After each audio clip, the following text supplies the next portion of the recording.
नमस्कार दोस्तों, स्वागत है आपका मेरे चैनल नॉलेज गेन पे और आज की बेहद खास वीडियो में। तो दोस्तों, जैसे कि अब देखने को मिल रहा है कि जो लोग अपनी आईटीआर रिवाइज कर रहे हैं या जो लोग अपनी आईटीआर फाइल कर रहे हैं, उनके जो रिफंड है 2 मिनट में उनके अकाउंट में क्रेडिट हो रहे हैं। और मैं आपको ये सब प्रूफ के साथ दिखा देती हूँ।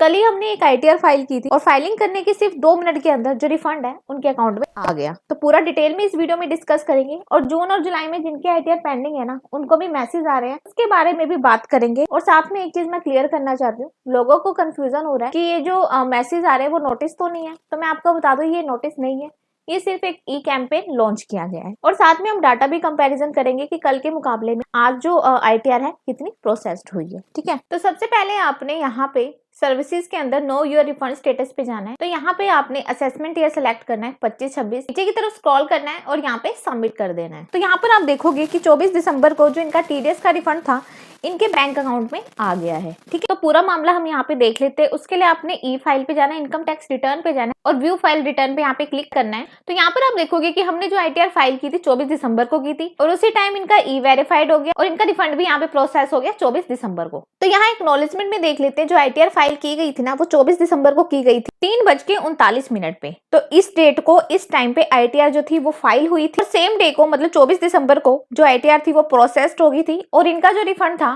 3:41:16 में इनके अकाउंट में आ गया था। इट मीन्स कि 2 मिनट के अंदर इनका जो रिफंड है इनके अकाउंट में क्रेडिट हो गया था, जो कि बहुत ही बड़ी बात है। और रिफंड जो बन रहा था इनका 15,220 रुपए बन रहा था, जो कि 2 मिनट में इनके अकाउंट में क्रेडिट हो गया था। मुझे तो यहाँ पे ये समझ नहीं आ रहा, जो लोग 4 से 5 महीने में आईटीआर को फाइल करके बैठे हैं उनकी आईटीआर बिल्कुल भी यहाँ प्रोसेस नहीं हो रही है।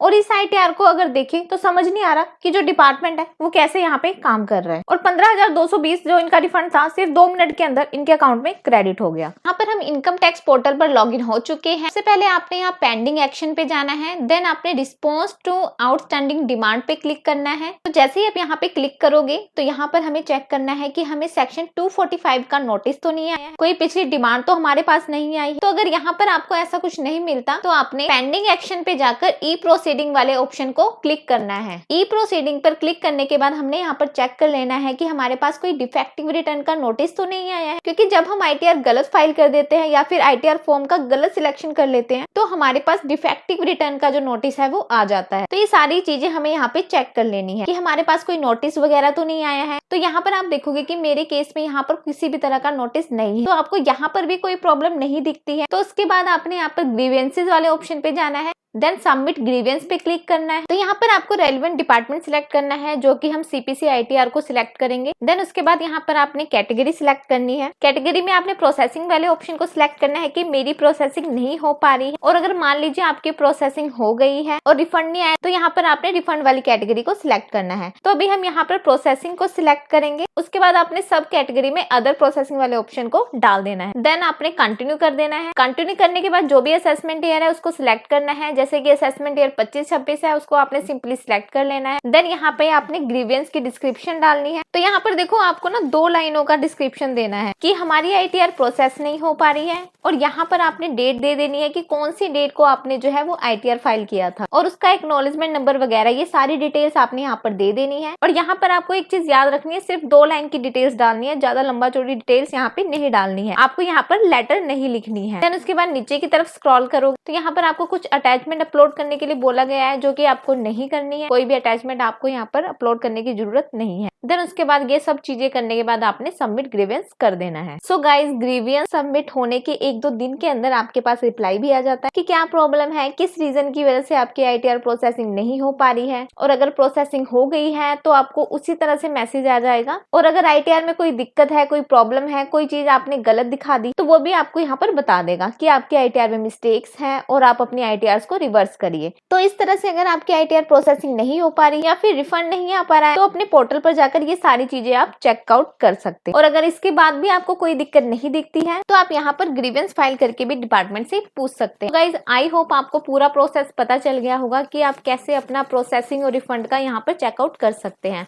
तो आशा करती हूँ कि आपको वीडियो अच्छा लगा होगा। तो वीडियो को ज्यादा से ज्यादा शेयर करें, क्योंकि बहुत सारे लोगों को ऐसी दिक्कतों का सामना करना पड़ रहा है। और जिन्होंने चैनल को सब्सक्राइब नहीं किया है, चैनल को सब्सक्राइब भी कर लीजिए। तो मिलते हैं इसी तरह किसी नॉलेजेबल वीडियो के साथ। अभी के लिए इतना ही। Thank you guys, thank you so much.